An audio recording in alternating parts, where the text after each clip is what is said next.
after mile of factories, dormitories, apartment blocks, and new office towers line the tracks for the 1-hour train journey between Shenzhen and Guangzhou. Here, just across the border from Hong Kong, began Communist China's great experiment in capitalism.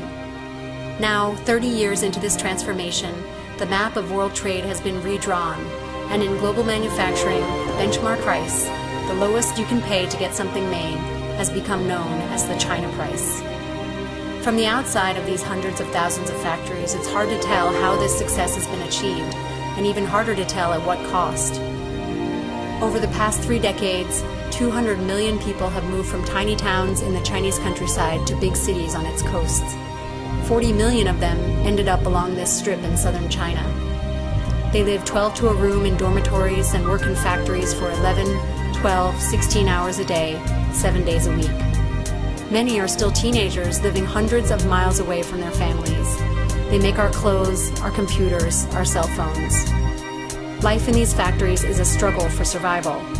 Western companies come to China to save money, and they pressure their Chinese suppliers for lower and lower prices. Chinese factories do whatever it takes to keep their customers happy.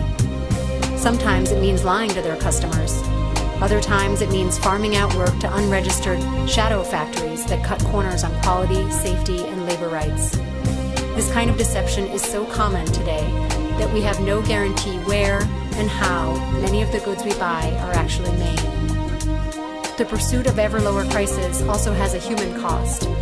More than a dozen people die every day from a devastating lung disease commonly known as black lung or silicosis. Hundreds of thousands of people in China are now dying every year from the health effects of environmental pollution, much of it caused by the country's manufacturing sector. In parts of China, there is only acid rain. Residents there know no other kind.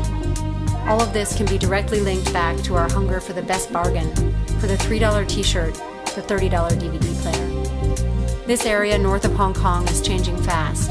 Factories are closing down by the thousands, unable to provide the same low prices as wages and other costs start to rise. The story doesn't end there, though. Though they're closing in southern China, these factories will reopen in another country eager to become part of the global supply chain. There's no shortage of poor, hungry farmers who'd like to make cell phones for the rest of the world.